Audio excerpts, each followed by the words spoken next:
বাবার কাঁধে লুকিয়ে থাকে সন্তানের পৃথিবী। বিস্তারিত এই আপুর কাছ থেকে শুনুন।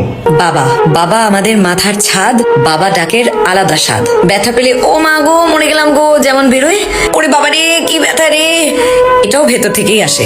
মা নিঃসন্দেহে পৃথিবীর শ্রেষ্ঠ উপহার, এর পেছনেও বাবা। মাকে তো পছন্দ করে বাবাই নিয়ে আসে, তারপর তো আমরা আমাদের মাকে পাই। হ্যাঁ, মা ডাকের যেমন কোনো তুলনা নেই, তেমন বাবা ডাকের কোনো ব্যাখ্যা নেই। হ্যাঁ, মায়ের মতন বাবাকে সব কথা খোলাখুলি বলা যায় না ঠিকই, কারণ আমরা জানি বাবাকে না বললেও বাবা বুঝে যাবে। মা ডাক শোনার জন্য মায়েরা ঠিক যতটা কষ্ট করে, বাবা ডাক শোনার জন্য বাবারাও ঠিক ততটাই। মা যদি মাতৃভাষা হয়, তাহলে বাবা আমাদের পিতৃ পরিচয়, আমাদের পদবী, আমাদের গোত্র। মা যদি নারীর টান হয়, তাহলে বাবা আমাদের রক্ত।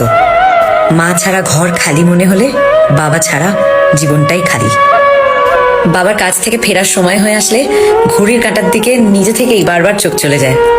মায়ের কষ্টের কথা সবাই বলে, কিন্তু বাবার ত্যাগের কথা কেউ বলে না, এমনকি বাবারা নিজে মুখেও কোনোদিন বলে না।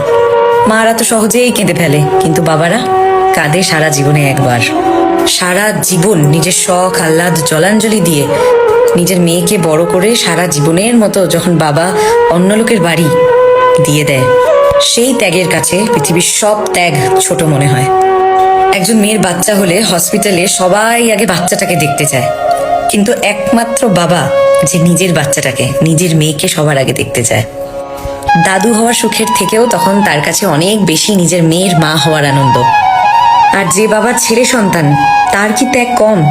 ছোটবেলা থেকে ছেলের যাবতীয় আবদার মিটিয়ে, জেদ মিটিয়ে, নিজের সবটুকু রোজগার দিয়েই হোক বা লোকের কাছে ধার বাকি করেই হোক, ছেলেকে ভালো জায়গায় পড়াতেই হবে, যেখানে ছেলে পড়তে চায়।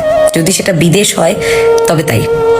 তারপর ছেলে নিজের পায়ে দাঁড়িয়ে গেলে, প্রতিষ্ঠিত হয়ে গেলে, তখন বাবা টাকা রাখতে শুরু করে তার বউয়ের জন্য, তার বিয়ের জন্য, তারপর তার ছেলে মেয়ের জন্য।